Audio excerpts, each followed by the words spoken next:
আসসালামু আলাইকুম। খুবই ইফেক্টিভ একটা ভিডিও নিয়ে তোমাদের কাছে চলে আসছি। ভিডিওটা হচ্ছে রসায়নের সব ফর্মুলা রিভিশন। তোমরা যারা অ্যাডমিশন টেস্টের জন্য পরীক্ষার্থী আছো, তোমাদের জন্য এই ভিডিওটা যেমন খুবই গুরুত্বপূর্ণ, যারা এসএসসি ফার্স্ট ইয়ার সেকেন্ড ইয়ারে আছো, আগামী পরশু দিন বা কয়েকদিন পর পরীক্ষা, সামনের মাসে পরীক্ষা, তোমাদের জন্য এই ভিডিওটা খুবই গুরুত্বপূর্ণ। কেন? কারণ এই সব ফর্মুলাগুলা তুমি একটা ভিডিওর মাধ্যমে রিভিশন দিতে পারবা। আমার সাথে সাথে আগাইলেই আমি তোমাকে সমস্ত ফর্মুলাগুলা রিভিউ করে দিব এবং এই ভিডিওর ডেসক্রিপশন বক্সে এই ফর্মুলা সব একসাথে যেই তোমার ক্লাসটা হবে, এই ক্লাসের পিডিএফ এর লিংক দিয়ে দিব আমি, ড্রাইভ লিংক, সেখান থেকে তুমি এটা ডাউনলোড করে রিভিশন দিতে পারবা।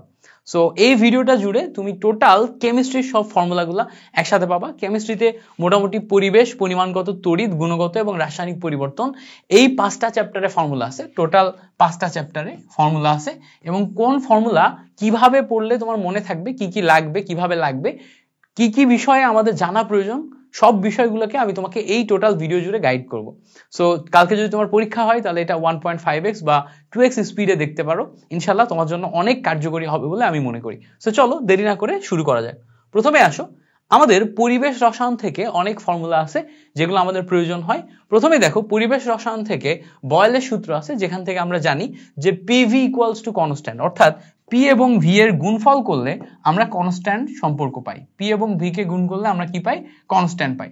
সেম ভাবে আমাদের বয়েলের পরে চার্লসের সূত্রতে ভি ডিভাইডেড বাই টি, এইটার যে রেশিও সেটা কনস্ট্যান্ট হয় এবং বয়েল চার্লস দুইটা সূত্রকে কম্বাইন করলে P V divided by T equals to constant হয়। সো এই জায়গাতে যে কনস্ট্যান্ট আসে, এই 3টা ফর্মুলা আমাদের জানতে হবে, যেখানে আমরা যদি একটু বোঝার চেষ্টা করি, যেই জায়গাতে আমাদের পি হচ্ছে চাপ, ভি হচ্ছে আয়তন এবং টি হচ্ছে কেলভিন টেম্পারেচার, টি হচ্ছে কেলভিন তাপমাত্রা। ঠিক আছে, সবসময় মাথায় রাখবা কেলভিন তাপমাত্রা, নর্মাল তাপমাত্রা কিন্তু না। এবং এই জায়গাগুলো থেকে এখন নতুন ফর্মুলা ডেরিভেট করা যায়। যেমন এই জায়গা থেকে ডেরিভেট করা যায় P1 V1 equals to P2 V2, এবং এই জায়গাতে ডিফারেন্ট তোমার চাপ এবং আয়তনের গুণফল, চাপ এবং আয়তনের গুণফল, এইগুলা দিয়ে তুমি কিন্তু ম্যাথ পাবা। 3টা জানা থাকলে তোমার একটার মান বের করতে পারলে এরকম ভ্যালু আসে। এইটা থেকে যেমন আসে V1 by T1 equals to V2 divided by T2, এই ফর্মুলা থেকে এরকম ফর্মুলা আসে এবং এই ফর্মুলা থেকেও কিন্তু আমাদের ম্যাথ আসে। এইটা থেকে কি টাইপের ফর্মুলা আসে দেখো, P1 V1 divided by T1 equals to P2 V2 divided by T2, এই ফর্মুলা থেকেও আমাদের ম্যাথ আসে। সো এই জায়গাতে আমরা যেই কয়টা ফর্মুলা শিখলাম, এই প্রত্যেকটা ফর্মুলা আমাদের প্রয়োজন পড়ে, কারণ হচ্ছে এই জায়গাতে কি হয়, যে কোনো দুইটা রাশির মান, মানে যে কোনো একটা রাশির মান অজানা থাকে, বাকিগুলোর মান দেয়া থাকে। সো এইটার মাধ্যমে আমাদের হিউজ পরিমাণ ম্যাথ আছে, এগুলো প্র্যাকটিস করতে হবে। সো এগুলো আমরা প্র্যাকটিস করব বয়েল চার্লস অ্যাভোগাড্রো ফর্মুলা, এবং এই বয়েল চার্লস অ্যাভোগাড্রো ফর্মুলা এগুলোকে কম্বাইন করে আমরা যেই নতুন ফর্মুলাটা পাই সেটাকে আমরা বলি হচ্ছে আদর্শ গ্যাস ফর্মুলা। আদর্শ গ্যাসের যে formula PV equals two nRT, এখান থেকেও হিউজ পরিমাণে কোশ্চেন আসে। তুমি সরাসরি এখান থেকে প্রশ্ন পাবা। 5টা রাশি আছে, যার ভিতরে আর হচ্ছে আমাদের কনস্ট্যান্ট, বাকি দেখো টি ভি পি এগুলা পরিবর্তনশীল, এন পরিবর্তনশীল। সো এগুলা যেহেতু পরিবর্তনশীল, আর নিয়ে যদি আমরা কাজ না করি, টি এন পি ভি এগুলা যে কোনো একটা যদি অজানা থাকে, বাকিগুলা জানা থাকে, তাহলে ওইটাকে নির্ণয় করতে বলা হয়। সো এইটা আমাদের জন্য খুব গুরুত্বপূর্ণ একটা ফ্যাক্টর, এইটা থেকে আমরা অনেক কিছু বের করতে পারি। বুঝতে পারছো? এই জায়গা থেকে যেমন ধরো এই এন এর ভ্যালু আবার ডাব্লিউ বাই এম হওয়ার কারণে আমরা এখান থেকে নতুন ফর্মুলা পাই PV equals to W divided by M R T, এরকম ফর্মুলা পাই। সো এই জায়গা থেকে আমাদের দেখা যাচ্ছে যে ডাব্লিউ আর টি পিভি তোমার হচ্ছে যে এই জায়গা থেকে নতুন একটা আসে, আণবিক ভর বের করার ফর্মুলা এরকম আসে, M equals to W R T divided by PV, আণবিক ভর বের করার ফর্মুলা আসে। এখান থেকে আবার তুমি যদি ঘনত্ব বের করতে চাও, তাহলে দেখো ডি ডিভাইডেড বাই ভি, তো এম ইকুয়ালস টু এই যে ডাব্লিউ ডিভাইডেড বাই ভি, এটাকে লেখা যায় D R T divided by P. So এই পিটাকে এই সাইডে যদি তুমি এসে গুণ করে দাও, দেখো এই সাইডে গুণ করে দিলে এই পিটা এই সাইডে গুণ, P M equals to DRT, আর একটা নতুন ফর্মুলা আসে। সো এইটা দিয়েও ঘনত্ব বের করা যায়। সো এই জায়গা থেকে যে ফর্মুলার ভেরিয়েশন গুলো আসে, এই ফর্মুলার ভেরিয়েশন থেকে হিউজ পরিমাণে ম্যাথ আসে। সো আমাদের এখান থেকে দুইটা ফর্মেট পরিবেশ রসায়ন থেকে, একটা হচ্ছে তোমার আদর্শ গ্যাস ইকুয়েশনের এই ফর্মুলাগুলো, আরেকটা হচ্ছে বয়েল চার্লস অ্যাভোগাড্রো ইকুয়েশনের এই ফর্মুলাগুলো। সো এই ফর্মুলাগুলো তুমি প্র্যাকটিস করলে ইনশাআল্লাহ তুমি হচ্ছে যে এখান থেকে অনেক জিনিসপত্র সলভ করতে পারবা। এরপরে আসো, আমাদের ডাল্টনের আংশিক চাপ সূত্র, এই জায়গা থেকে কিছু ফর্মুলা আছে। ডাল্টনের আংশিক চাপ সূত্রের বেসিক কি ছিল, যে একটা গ্যাস পাত্রের ভিতরে যদি অনেকগুলা গ্যাস থাকে, এ গ্যাস থাকে, বি গ্যাস থাকে, সি গ্যাস থাকে, প্রত্যেকটা গ্যাসের আলাদা আলাদা আংশিক চাপ পিএ, পিবি, পিসি সবগুলা যোগফল মোট চাপের সমান। সো আংশিক চাপ মানে অল্প অল্প করে যেই পরিমাণ চাপ দেয় সবগুলা যোগফল মোট চাপের সমান। এটা হচ্ছে তোমার আংশিক চাপের সূত্র, ডাল্টনের আংশিক চাপ সূত্র। সো এইগুলো হচ্ছে আংশিক চাপ সূত্র। এখন মোট চাপ তো বের করা শিখলাম, যদি আমাদের আংশিক চাপ বের করতে বলে, তো এখানে পি হচ্ছে আমার মোট চাপ। এবার এই মোট চাপের সাথে মোল ভগ্নাংশ যোগ করলে তার আংশিক চাপ পাওয়া যায়। যখন আমি এ এর আংশিক চাপ বের করব তখন এ এর মোল ভগ্নাংশ ইনটু মোট চাপ ইকুয়ালস টু এ এর আংশিক চাপ। সেম ভাবে আমি যদি বি এর আংশিক চাপ বের করতে চাই, তাহলে P of B equals to তোমার মোট চাপ ইনটু মোল ভগ্নাংশ অফ বি। এইভাবে কিন্তু আমরা বি এর আংশিক চাপও বের করতে পারি। এখন যদি আমরা মোল ভগ্নাংশ বের করতে চাই তাহলে কি করব? সো আমাদের এখানে এ বি সি তিনটা ধরো মোল দেয়া আছে, তো তিনটার মোলকে আমরা N of A, N of B, N of C বলতে পারি। সো মোট মোল মানে হচ্ছে তিনটার মোল সংখ্যার যোগফল। সো এনটি মানে হচ্ছে মোট মোল মানে হচ্ছে তিনটার মোল সংখ্যার যোগফল, সো তিনটার মোল সংখ্যার যোগফল, মোট মোল যাবে নিচে আর যার মোল ভগ্নাংশ বের করব তার মোল যাবে উপরে। এইটা হচ্ছে মোল ভগ্নাংশের ফর্মুলা। এটা কি? এটা হচ্ছে আমাদের মোল ভগ্নাংশের ফর্মুলা। সো মোল ভগ্নাংশ বের করতে গেলে যার মোল সংখ্যা বের করব তার মোল সংখ্যা যাবে উপরে আর মোট মোল সংখ্যা যাবে নিচে। সো মোট মোল সংখ্যা উপরে হচ্ছে তার নিজের মোল সংখ্যা ইকুয়ালস টু তার মোল ভগ্নাংশ। এখন এখানে যেহেতু এক্স এর মোল ভগ্নাংশ বের করছি, এ এর মোল ভগ্নাংশ বের করছি, so N of A divided by NT. যদি আমি বি এর মোল ভগ্নাংশ বের করতাম N of B divided by NT, C এর বের করলে N of C divided by NT, এভাবে যাইতো। সো এইভাবে আমরা কি করলাম, ডাল্টনের আংশিক চাপ সূত্রে আমরা প্রথমে মোট চাপ, তারপর আংশিক চাপ, এরপরে মোল ভগ্নাংশ বের করা দেখলাম। এখন যদি কখনো কোন একটি কন্টেইনারের চাপ এবং আয়তন দুইটাই দেয়া থাকে তখন আমরা কি করব? তখন দেখো চাপ এবং আয়তন দেয়া থাকলে তোমার মোট চাপ ইকুয়ালস টু ওই যে প্রত্যেকটা গ্যাসের জন্য তার আয়তন ইনটু তার চাপ, সবগুলা যোগফল ডিভাইডেড বাই তোমার মোট আয়তন করলে আমরা একটা ফর্মুলা পাই।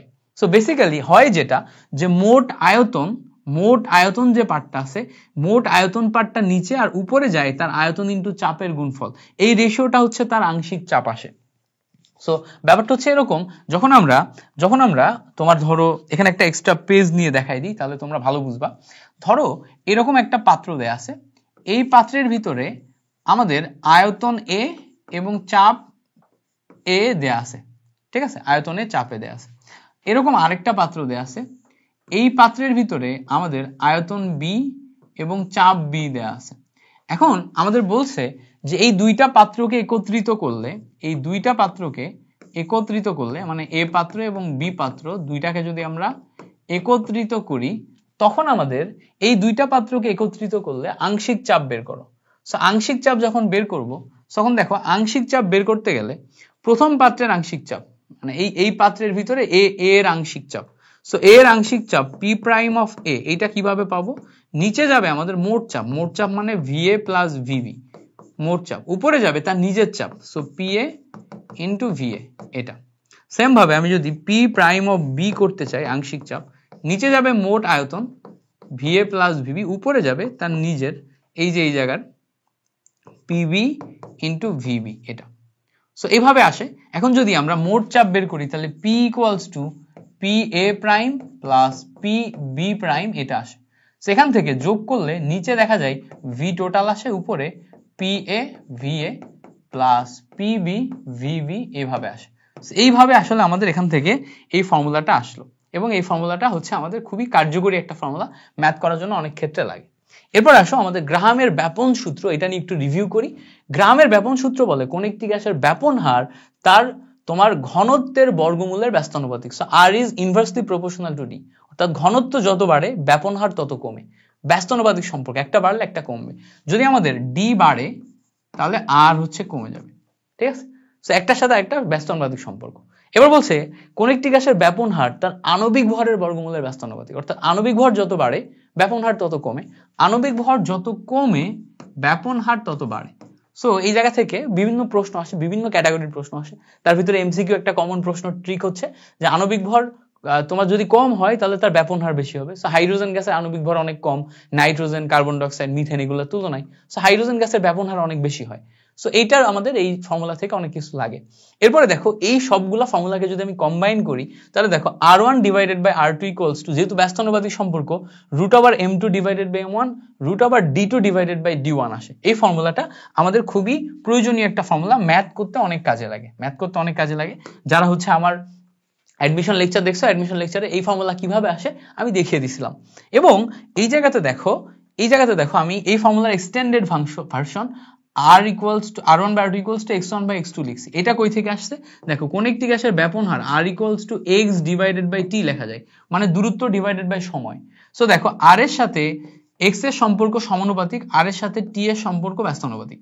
সো যখন সময় একই হয় তখন সমানুপাতিক সম্পর্কে x1 ডিভাইডেড বাই x2 আসে, যখন দূরত্ব একই হয় তখন t2 ডিভাইডেড বাই t1 আসে, দেখো ব্যস্তানুপাতিক সম্পর্ক।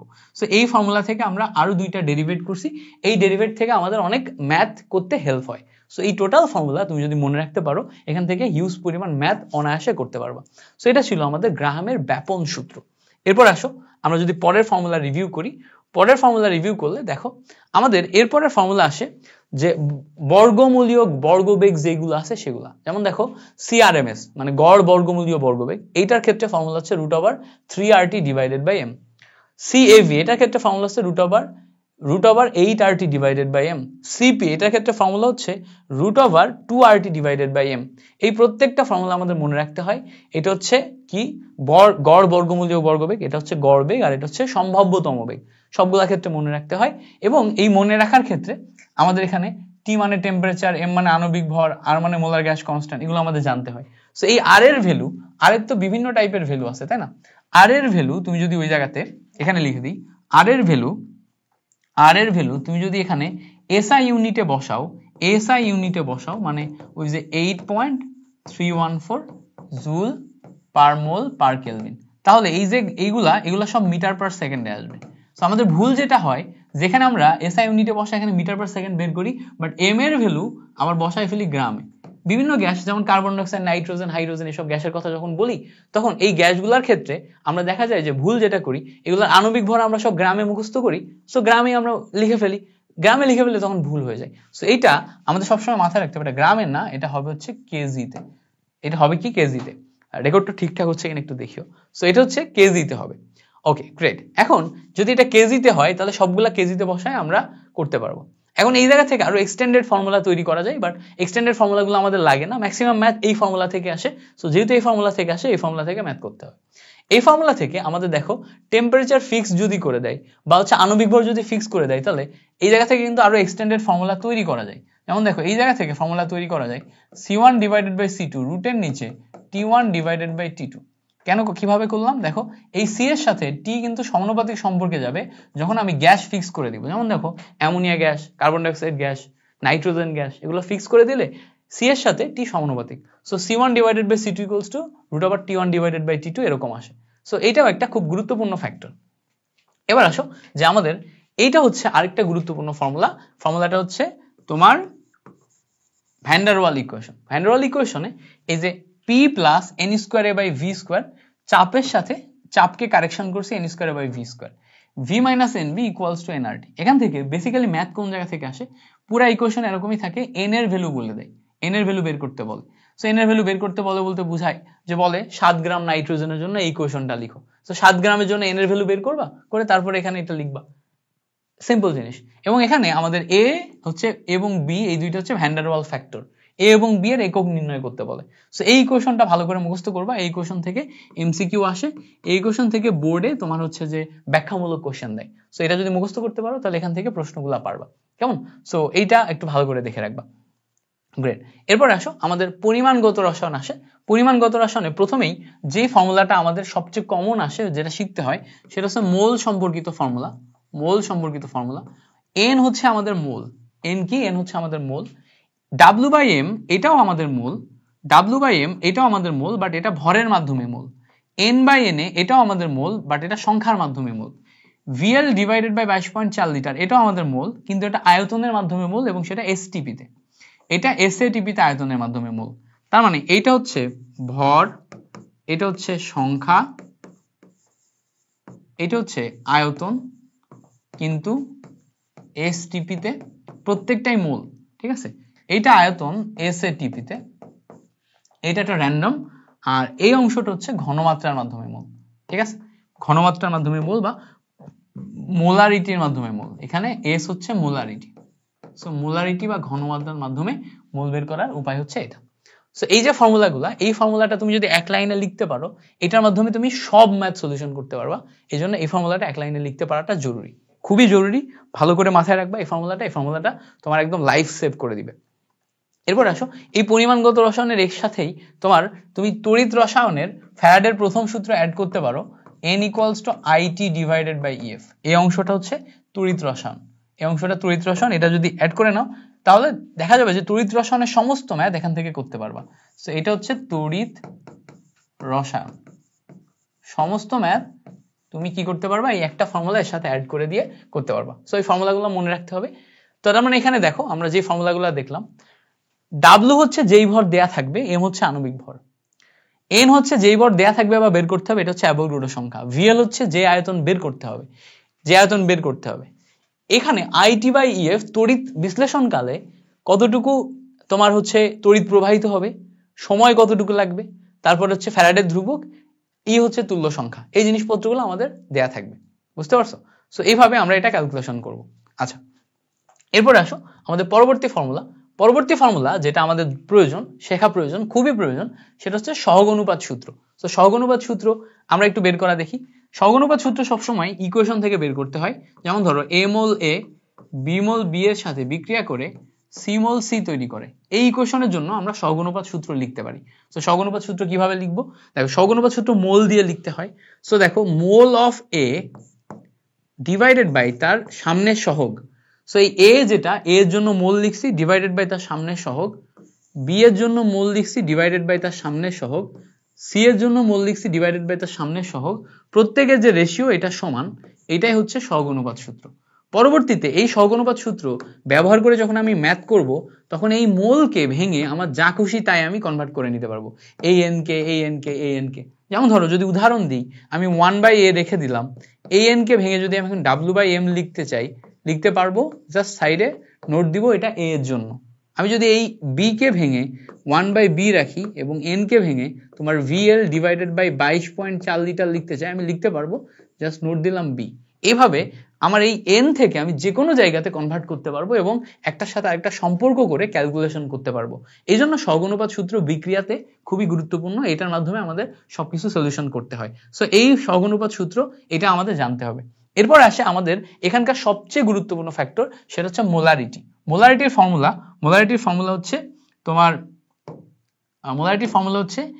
S = 1000 W divided by mv, যেখানে v হচ্ছে ml এ। সো এখানে S হচ্ছে আমার মোলার ঘনমাত্রা, ঠিক আছে, মানে কোন ঘনমাত্রা আমি পাবো সেই মোলার ঘনমাত্রা হচ্ছে আমাদের S। W হচ্ছে দ্রবের ভর, যেই দ্রব্য আমাদের থাকবে সেই দ্রবের ভর। m হচ্ছে আমাদের আণবিক ভর, যেটা আমরা অলরেডি জানি, ঠিক আছে, আণবিক ভর। আর VML এটা হচ্ছে দ্রবণের আয়তন, বাট এই দ্রবণের আয়তন কিসে থাকবে, ml এ। এই দ্রবণের আয়তন হচ্ছে ml এ থাকবে। সো এই অংশটা দিয়ে ব্যবহার করে আমরা মোলারিটি রিলেটেড অনেক ম্যাথ করতে পারি। এই ম্যাথটা, এই ফর্মুলা ব্যবহার করে যখন আমরা ম্যাথ করব, কখনো কখনো এখান থেকে W এর ভ্যালু বের করতে বলবে, কখনো m এর ভ্যালু বের করতে বলবে, কখনো v এর ভ্যালু বের করতে বলবে, কখনো s এর ভ্যালু বের করতে বলবে। সো একটা দেয়া থাকবে না, বাকি সব দেয়া থাকবে, ক্যালকুলেশন করতে হবে। সো এইটা আমাদের জন্য খুব গুরুত্বপূর্ণ, এখান থেকে হিউজ পরিমাণে ম্যাথ আসে সব জায়গায়, এইচএসসি বলো, অ্যাডমিশন বলো, সব জায়গায় আসে। এরপর আসো মোলালিটি আমাদের জন্য কম লাগে। মোলালিটিতে জাস্ট কি হয়, এই যে আয়তনের জায়গায়, এই দ্রবণের আয়তনের জায়গায় দ্রাবকের ভর নেওয়া হয়। সো এখানে আমাদের molality SM = 1000 W divided by mW, এটা আসে। সো এই W-টা হচ্ছে দ্রব্য আর এই W-টা হচ্ছে দ্রাবক, এইটুকুই হচ্ছে পার্থক্য, এটা দ্রব্য এটা দ্রাবক। সো দুইটাই গ্রামে, দ্রব্য বলো দ্রাবক বলো, দুইটাই গ্রামে নেওয়া হয়, নিয়ে এইটা ক্যালকুলেশন করা হয়। এবং এই মোলারিটিটা আয়তনের উপর, আয়তন যেহেতু সেটা তাপমাত্রার উপর নির্ভর করে, এটা তাপমাত্রার উপর নির্ভর করে না। এই অংশটার কাহিনী হচ্ছে এই। সো এই পর্যন্ত যদি আমরা বুঝি, এবার আসো আমাদের পরিমাণগত রসায়ন থেকে আরো গুরুত্বপূর্ণ ফর্মুলা, সেটা হচ্ছে নরমালিটির ফর্মুলার দিকে যদি আমরা তাকাই, নরমালিটির ফর্মুলা হচ্ছে যে তুমি যদি মোলারিটির সাথে তুল্য সংখ্যা গুণ করো, তাহলে তুমি নর্মালিটি পাও। এই একটা ফর্মুলা জানলেই নর্মালিটি সমস্ত ম্যাথ করা যায়। আমি নর্মালিটিকে নিয়ে বেশি ঘাটাঘাটি না করে খালি এই একটা জিনিস নিয়ে সবসময় কাজ করি, যে মোলারিটির সাথে তুল্য সংখ্যা গুণ করলে নর্মালিটি পাওয়া যায়। তো তোমার তুল্য সংখ্যা সম্পর্কে আইডিয়া লাগবে, তাহলেই হয়ে যাচ্ছে। এবার আসো শতকরা ঘনমাত্রা। শতকরা ঘনমাত্রার ক্ষেত্রে আমাদের বেসিক ফর্মুলা হচ্ছে S equals to 10x divided by m বা x equals to sm divided by 10। এই দুইটা ফর্মুলা হচ্ছে আমাদের শতকরা ঘনমাত্রার ফর্মুলা। এখানে s যেমন আমাদের ঘনমাত্রা, মাথায় রাখতে হবে s যেমন আমাদের ঘনমাত্রা, x হচ্ছে শতকরা পার্সেন্টেজ। সো x হচ্ছে শতকরা পার্সেন্টেজ, এটা দ্বারা কি বোঝায়? কোথাও যদি 5% বলা হয় এর মানে হচ্ছে x equals to 5। কোথাও যদি 10% বলা হয় এর মানে হচ্ছে x equals to 10। তো সরাসরি বসাই দিলে ঘনমাত্রা পাওয়া যাবে, বুঝতে পারছো? সো এইভাবে আমাদের এইগুলার ম্যাথ করতে হয়। এরপরে আসো ppm এর ফর্মুলায় যদি যাই, ppm এ আমাদের বেসিক যেই ফর্মুলাটা সব সময় লাগে সেটা হচ্ছে ppm equals to sm into 10 to the power 3। ppm এর বেসিক আরেকটা জিনিস বোঝা লাগে যে ppm মানেই হচ্ছে মিলিগ্রাম পার লিটার। এবার এই ফর্মুলা ব্যবহার করে আমি ppm এর সব ম্যাথ করতে পারবো। যখন আমি ppm এর ফর্মুলা ঘনমাত্রা না দিয়ে তোমার ভর এবং আয়তন দিয়ে করব, তখন আমাদের w divided by v into 10 to the power 6 আসে। এই জায়গাতে মাস্ট মাথায় রাখতে হয় যে এই v কিন্তু ml এ বসাতে হবে, নাহলে উত্তর ভুল হবে। সো এই v ml এ বসে। এবার আসো যে ppm এর ফর্মুলায় যখন আমি শতকরা ঘনমাত্রা দিয়ে বের করব, তখন x ইন্টু 10 টু দি পাওয়ার 4 আসে। x ইন্টু 10 টু দি পাওয়ার 4। তো সরাসরি x এর সাথে 10 টু দি পাওয়ার 4 গুণ করলে, মানে শতকরা পার্সেন্টেজের সাথে 10 টু দি পাওয়ার 4 গুণ করলে ppm পাওয়া যায়। অর্থাৎ শতকরা ঘনমাত্রার ক্ষেত্রে দেখো আমাদের কিন্তু আণবিক ভরটার কিছু লাগে না, ঠিক আছে? সো এটা কিন্তু বিভিন্ন টাইপের ম্যাথের ক্ষেত্রে দিয়ে দেয়। সো এইটা আমাদের জানা গুরুত্বপূর্ণ। সো এই কয়েকটা ফর্মুলা আমাদের কি করতে হবে, এখান থেকে ppm এর জন্য মনে রাখতে হবে। ppm এর সমস্ত ম্যাথ তুমি এই কয়টা ফর্মুলা দিয়ে করতে পারবা, বুঝতে পারছো? জাস্ট তোমাকে এখন শিখতে হবে এখানে বসানো, কিভাবে তুমি বসাবা সেটা। গ্রেট। এবার আসো আমাদের লঘুকরণ সূত্র। লঘুকরণ সূত্রে যেটা হয়, লঘুকরণ সূত্রে আমাদের বেসিক যে জিনিসটা লাগে সেটা হচ্ছে s1v1 equals to s2v2। অর্থাৎ লঘুকরণে আমরা মেইনলি ঘনমাত্রা এবং আয়তন নিয়ে কাজ করি।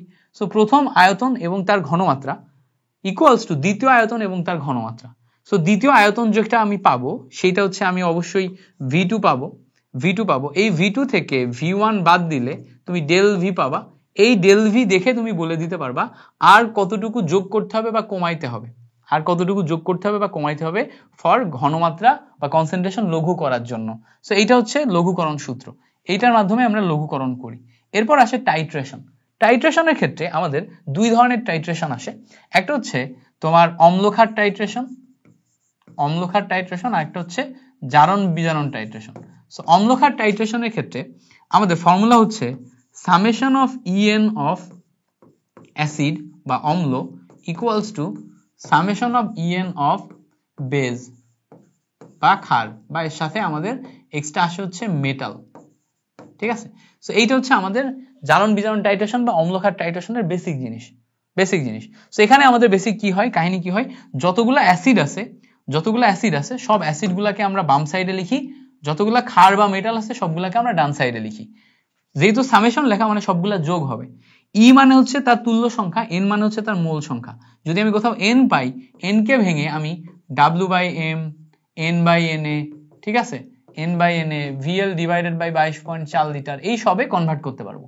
সো কনভার্ট করতে পারলে যখন যেটা লাগবে সেটা বসে আমরা এটা দিয়ে ম্যাথ করতে পারবো। সো টাইট্রেশনের জন্য এই একটা formula is more than enough. এখন যদি আমি এই টাইট্রেশনটাই আবার অম্লক্ষার টাইট্রেশন না করে জারক বিজারক টাইট্রেশন করি, সো জারক বিজারক টাইট্রেশন করলে আমাদের কি আসবে, সামেশন অফ En অফ জারক বাম সাইডে equals to summation of En of বিজারক ডান সাইডে।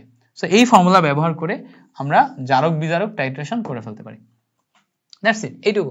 সো টাইট্রেশনের ক্ষেত্রে আমরা কি করব, অম্লক্ষার টাইট্রেশন করব, জারক বিজারক টাইট্রেশন করব। সো এই ফর্মুলা ব্যবহার করে কিভাবে টাইট্রেশনের ম্যাথ করতে হয় এটা তুমি হচ্ছে যে আমার ক্লাস দেখতে পারো, পরিমাণগত রসায়নে আমার ক্লাস আছে, তার ভিতরে টাইট্রেশনের এইসব জিনিসপত্রগুলো আমি খুব সুন্দর মতো দেখিয়ে দিছি। যদি কোনো বিষয়ে ক্লাস লাগে তাহলে কমেন্টে জানিও, ইনশাল্লাহ আমি এই বিষয়ে তোমাদেরকে ক্লাস দেওয়ার চেষ্টা করব। প্লেলিস্ট বানানোর ইচ্ছা আছে খুব দ্রুত তোমাদের নিয়ে। সো সেই বিষয়গুলো নিয়ে অপেক্ষায় থেকো।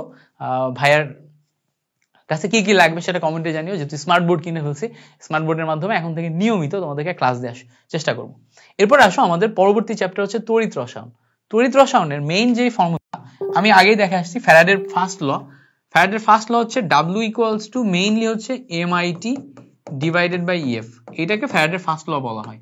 সো এইটাতে আমরা যদি একটু ভালো করে খেয়াল করি, এই ফর্মুলাতে W হচ্ছে অ্যানোড বা ক্যাথোডে কি পরিমাণ ধাতু জমা হবে, M হচ্ছে আণবিক ভর, I হচ্ছে তড়িৎ প্রবাহ, T হচ্ছে সময়, এগুলো আমরা জানি। এই ফর্মুলাকে আরো মডিফাই করলে আমরা N equals to IT by EF ফরম্যাটে পাই। এই ফর্মুলাটা আমরা একটু আগে দেখে আসছি, কোথায় বলতো, ওই যে পরিমাণগত রসায়নে।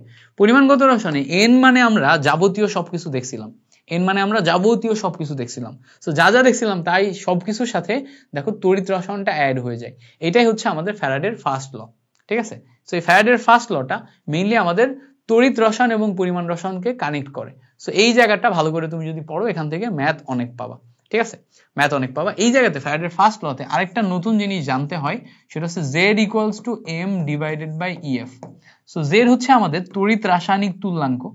তড়িৎ রাসায়নিক তুল্যাঙ্ক কোন একটি পদার্থের তড়িৎ রাসায়নিক তুল্যাঙ্ক Z তার আণবিক ভর এবং তুল্য সংখ্যা, এই দুইটার উপর ডিপেন্ড করে। সো এই দুইটা জিনিস আমাদের ভালো করে জানতে হবে, জেনে তারপরে ক্যালকুলেশন করতে হবে। লম্বা ভিডিও হয়ে গেছে, তাই না, অনেক লম্বা একটা ক্লাস। সো তোমরা রিভিশন দেওয়ার জন্য এই ক্লাসটা 1.5x স্পিডে দেখবা। সো দেখো Z equals to M by EF। এবার দেখো ফ্যারাডের যে দ্বিতীয় ল, ফ্যারাডের দ্বিতীয় ল হচ্ছে তোমার, ফ্যারাডের দ্বিতীয় ল হচ্ছে summation of EN equals to constant, বা EN সামেশন না, এটা হচ্ছে EN equals to constant, EN equals to constant, এটা আসে ফ্যারাডের দ্বিতীয় ল। তার মানে এখান থেকে আমরা E1N1 equals to E2N2 pi. So এই জায়গা থেকে আমরা যখন E1N1 E2N2 পাই, তখন এখান থেকে আমরা বিভিন্ন দিকে আগাইতে পারি। যেমন ধরো একটা কমন দিক হচ্ছে আমরা E1 W1 M1 equals to E2 W2 M2 এই দিকে আগাইতে পারি। সো এই দিকে আগাইলে আমাদের বেসিক যে ক্যালকুলেশন, সেই ক্যালকুলেশনের জিনিসপত্রগুলো আমরা কিন্তু এখান থেকে বের করতে পারি, বুঝতে পারছো। সো ফ্যারাডের দ্বিতীয় ফর্মুলা থেকে আমাদের অ্যাডমিশনে ম্যাথ আসে। যারা যারা এটা দেখো নাই, এই ম্যাথগুলো পারো না, তোমরা আমার ক্লাস তড়িৎ রসায়ন ক্লাস করে এই ম্যাথগুলো দেখে নিতে পারো। গ্রেট। এরপর আসো প্রমাণ কোষ বিভব। প্রমাণ কোষ বিভব বের করার ফর্মুলা হচ্ছে E naught cell equals to E naught oxidation plus E naught reduction. এই ফর্মুলা ব্যবহার করে করা হয়। যেটা অক্সিডেশন সেটাই হচ্ছে আমাদের E নট অ্যানোড, সো অ্যানোডের বিক্রিয়া প্লাস E নট ক্যাথোডের বিক্রিয়া। সো এই যে ফর্মুলা, এই ফর্মুলাটা ব্যবহার করে, অ্যানোড ক্যাথোডের ফর্মুলা ব্যবহার করে সমস্ত ম্যাথ করা হয়। তাহলে এখান থেকে নার্নস্ট ইকুয়েশন কি হবে? নার্নস্ট ইকুয়েশনের অনেকগুলা ফরম্যাট আছে। প্রথম ফরম্যাট যেটা খুবই গুরুত্বপূর্ণ, E cell equals to E naught cell minus RT divided by NF ln Q, এটা। এবার এটা আরেকটা ফরম্যাট আছে যেটা হচ্ছে E cell equals to E naught minus RT divided by 2.303 NF ln Q। Q মানে উপরে যাবে হচ্ছে উৎপাদের ঘনমাত্রা, প্রোডাক্ট তার ঘনমাত্রা, নিচে যাবে বিক্রিয়কের ঘনমাত্রা। সো এইভাবেও লেখা যায়, যেটা পারো। সো এই তোমার হচ্ছে যে কি বলে, তড়িৎ রসায়নের যে নার্নস্ট ইকুয়েশন থেকে এইগুলা বের করা, এটা নিয়ে বিস্তারিত ডিটেল পড়াশোনা তুমি করবা। টপ 100 কোর্সে এইগুলা ক্লাস নিছি, নিয়ে একটু আগেই নিচ্ছিলাম, নিয়ে হচ্ছে একদম ডিটেল প্রত্যেকটা জিনিসপত্র ধরে ধরে শেখাই দিছি। সো যারা যারা এগুলো পারো না, এগুলো ভালো করে দেখে নিও। এগুলো হচ্ছে একদম জোস জিনিসপত্র, এগুলা প্রচুর আসে এবং এইচএসসি তেও তোমার বোর্ডে চলে আসে। তো এগুলো ভালো করে শিখতে হবে। সো দেখো এই জায়গা থেকে ক্যালকুলেশনটা ভালো করে জানতে হবে, বুঝতে পারছো? তো এই ক্যালকুলেশনটা ভালো করে শিখবা। আচ্ছা, এবার নার্নস্ট ইকুয়েশনের পরে আমাদের যেটা আসে, নার্নস্ট ইকুয়েশনে কি, এগুলো তো জানো তাই না, এগুলো সব বলে বলে দিলাম আমি। এখানে একটা স্পেসিফিক জিনিস আমাদের জানার প্রয়োজন পড়ে, আমি একটু মেনশন করে দিই। এন মানে হচ্ছে নাম্বার অফ ইলেকট্রন এক্সচেঞ্জ, যতগুলা ইলেকট্রন আদান প্রদান হয়, যত ইলেকট্রন আদান প্রদান হয়, ঠিক আছে, আদান প্রদান হয়। সো তার মানে আমাদের অ্যানোড ক্যাথোডের বিক্রিয়ায় যে ইলেকট্রনটা আদান প্রদান হবে, সেই আদান প্রদানকৃত ইলেকট্রনের সংখ্যা হচ্ছে n, বুঝতে পারছো? ইলেকট্রন যেটা আদান প্রদান হবে, সেই আদান প্রদানকৃত ইলেকট্রনের সংখ্যা হচ্ছে n। সো ওইটা নিয়ে আমরা আরো বিস্তারিত কথাবার্তা পরে বলবো। এখন আসো আমাদের গুণগত রসায়ন থেকে কিছু ফর্মুলা আসবে, যে ফর্মুলাগুলো আমাদের জানতে হয়। প্রথমত আসে আমাদের mvr equals to nh by 2 pi. mvr মানে হচ্ছে কৌণিক ভরবেগ, কৌণিক ভরবেগের ফর্মুলা হচ্ছে nh ডিভাইডেড বাই 2 পাই। এই nh ডিভাইডেড বাই 2 পাই এটা তো মুখস্থ formula, h divided by 2 pi constant, n মানে হচ্ছে কততম কক্ষপথে আছে, n এর মান প্রথম কক্ষপথ, দ্বিতীয় কক্ষপথ, তৃতীয় কক্ষপথ, চতুর্থ কক্ষপথ, এগুলো হতে পারে। সো কৌণিক ভরবেগ L হয় L equals to mvr equals to nh divided by 2 pi. এই ফর্মুলা থেকে আমাদের ছোট ছোট এমসিকিউ ট্রিক আসে, এমসিকিউ ট্রিক আসে, এইচএসসি অ্যাডমিশন দুই জায়গাতে আসে। দেখো এখানে বিকিরণে কি পরিমাণ শক্তি উৎপাদন হবে সেটার formula del equals to E2 minus E1, অর্থাৎ ইলেকট্রন যদি দ্বিতীয় কক্ষপথ থেকে প্রথম কক্ষপথ বা প্রথম কক্ষপথ থেকে দ্বিতীয় কক্ষপথে আসে তাহলে শক্তি শোষণ বা বিকিরণের পরিমাণ সেটা হচ্ছে ডেল ই। এই ডেল ই কে আবার H ইকুয়ালস টু F দিয়ে নির্ণয় করা যায়, যেখানে H হচ্ছে প্ল্যাঙ্কের ধ্রুবক, F কি বলতো, F হচ্ছে ফ্রিকোয়েন্সি। সো এখানে আমরা F equals to hc divided by lambda এটা দিয়েও বের করতে পারি, যেখানে ল্যামডা হচ্ছে তরঙ্গ দৈর্ঘ্য। আবার ইকুয়ালস টু mc স্কয়ার এই ফর্মুলা ব্যবহার করেও আমরা কিন্তু ক্যালকুলেশন করতে পারি। কি করতে পারি? ইকুয়ালস টু mc স্কয়ার ব্যবহার করে ক্যালকুলেশন করতে পারি, যেখানে m হচ্ছে আমাদের ভর, c হচ্ছে আমাদের আলোর বেগ। So equals to mc square একটা গুরুত্বপূর্ণ ফ্যাক্টর। এরপরে আসো আমাদের ডি ব্রগলির ইকুয়েশন, এটার দিকে যদি আমরা তাকাই, ডি ব্রগলির ইকুয়েশনে আমাদের দেখো lambda equals to h by mv দেয়া আছে। ল্যামডা ইকুয়ালস টু মানে কোন এক জায়গায় তরঙ্গ দৈর্ঘ্য lambda equals to h divided by mv, mv মানে ভর ইনটু বেগ। সো ভরবেগকে p দিয়ে চিন্তা করা হয়। So lambda equals to h by mv। So ভরবেগ আর ল্যামডার ভিতর সম্পর্ক, যেখানে h হচ্ছে আমাদের প্ল্যাঙ্কের কনস্ট্যান্ট। এখান থেকে আমরা p ইকুয়ালস টু আবার h ডিভাইডেড বাই ল্যামডা এভাবেও লিখতে পারি, এভাবে লিখেও কিন্তু আমরা ম্যাথগুলা করতে পারি। সো আমাদের ডি ব্রগলির এই সমীকরণ এবং এই অংশ, এই দুইটা থেকেই ম্যাথ আসে, এগুলা আমাদের ভালো করে মুখস্থ করতে হবে। এরপরে আসো বামার রিডবার্গ সমীকরণ। বামার রিডবার্গ সমীকরণে বেসিক্যালি আমরা বের যেটা করি সেটা হচ্ছে তরঙ্গ দৈর্ঘ্য বের করার পাশাপাশি এখান থেকে আমরা তরঙ্গ সংখ্যাও বের করতে পারি, তরঙ্গ সংখ্যার নিউ বার। সো আমাদের জানতে হবে তরঙ্গ সংখ্যার nu bar equals to 1 by lambda. So যেটা 1 বাই ল্যামডা ওটাই তরঙ্গ সংখ্যা।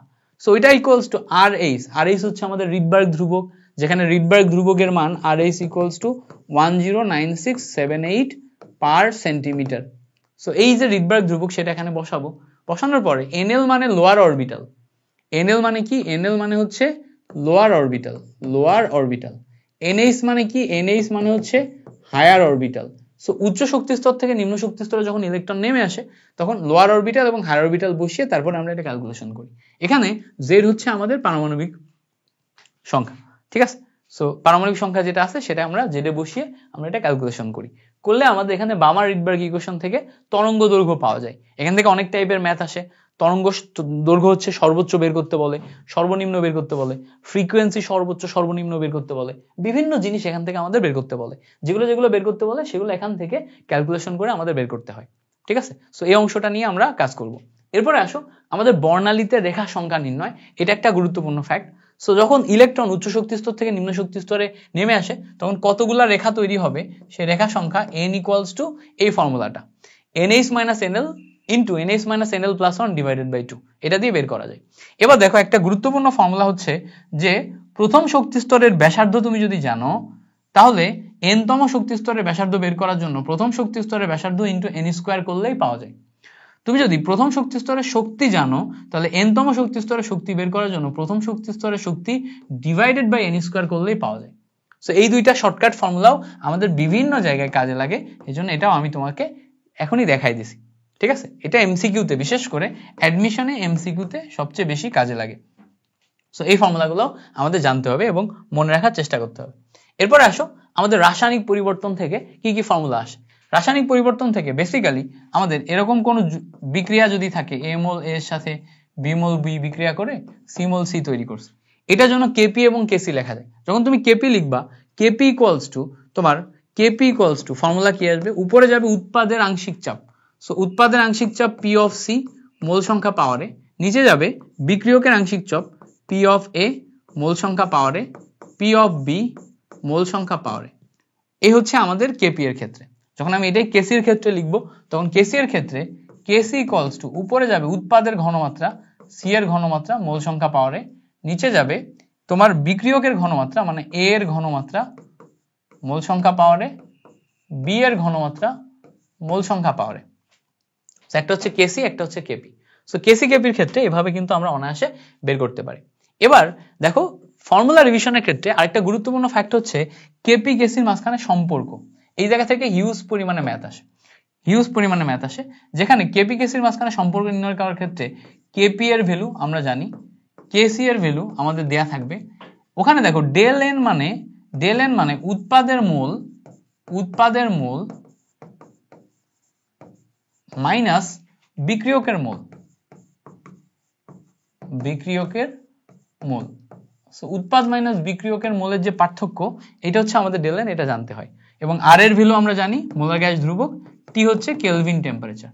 সো এই জিনিসপত্রগুলো ব্যবহার করে এই জায়গা থেকে আমাদের কিন্তু ম্যাথ দিয়ে দেয়, ঠিক আছে? KP equals to KC into R to the power del N, এই জায়গা থেকে ম্যাথ দিয়ে দেয়, এটা আমাদের করতে হবে। এরপরে আসো আমাদের পরবর্তী যে অংশটা, সেটা হচ্ছে যে পিএইচ রিলেটেড। দেখো যখন আমরা পিএইচ বের করতে যাই, পিএইচ বের করার জন্য বেসিক এই ফর্মুলাটা আমাদের লাগে যে pH equals two minus log of hydrogen আয়নের ঘনমাত্রা, pOH equals to minus log of hydroxyl আয়নের ঘনমাত্রা। এবং পিএইচ এবং পিওএইচ এর সম্পর্ক হচ্ছে, পিএইচ এবং পিওএইচ হচ্ছে 14। তাহলে কি হয়, যদি পিএইচ বের করতে বলে তাহলে সরাসরি এটাই যাব, পিওএইচ বের করতে বলে সরাসরি এটাই যাব।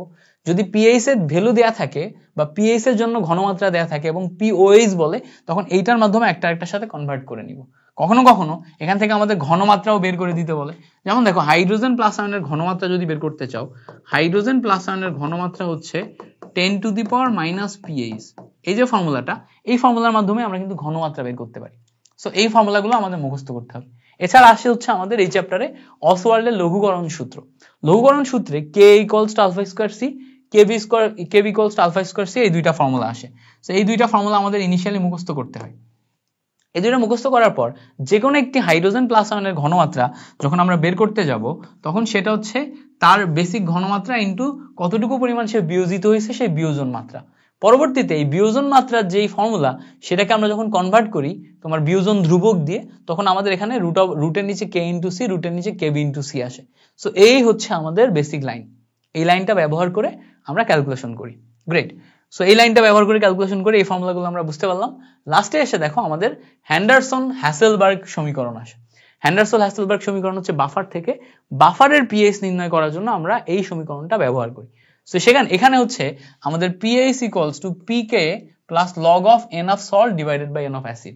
অর্থাৎ বাফারের ভিতরে যে সল্ট থাকে, সল্ট উপরে যায় এবং অ্যাসিড নিচে যায়। এটাই যদি তুমি পিওএইচ এর ক্ষেত্রে বের করো, মানে ক্ষারীয় বাফারের ক্ষেত্রে বের করো, পিওএইচ ইকুয়ালস টু এখানে আসবে পিকেবি প্লাস লগ, উপরে যাবে, সবসময় উপরে সল্টই থাকে, N of salt divided by N of base থাকে। এবং এই বাফারের ক্ষেত্রে এই ভ্যালুগুলা বসানোর ক্ষেত্রে কিছু নিয়ম কানুন আছে, সেগুলো তোমাদের জানাইতে হবে। আমি চেষ্টা করব বাফারের উপর একটা ঠাডা সুন্দর মাস্টার ক্লাস নিতে, বুঝছো? বাফার দিয়ে একটা চমৎকার ক্লাস নেওয়া সম্ভব, সবকিছু গুছিয়ে পড়ানো সম্ভব। ইনশাল্লাহ চেষ্টা করব একটা সুন্দর ক্লাসের মাধ্যমে বাফারটা দেখিয়ে দিতে। তো এই ছিল আমাদের আজকের ক্লাস। এই ক্লাসটিতে আমরা সবকিছু সুন্দর মতো গুছিয়ে একবার করে রিভিউ দিয়ে ফেলছি, একটা শর্ট টাইমের ভিতরে সব ফর্মুলাগুলা গুছাই ফেলছি। সো সব রিভিশনগুলা এই ক্লাসের মাধ্যমে দিয়ে ফেলো। আর কোনো কিছু যদি তোমার জানা থাকে অবশ্যই কমেন্টে জানাও। তোমাদের সাথে পরবর্তী কোনো একটি ভিডিওতে দেখা হবে। ততক্ষণ পর্যন্ত ভালো থাকো, সুস্থ থাকো, ভাইয়ের জন্য দোয়া রেখো। আল্লাহ হাফেজ, আসসালামু আলাইকুম।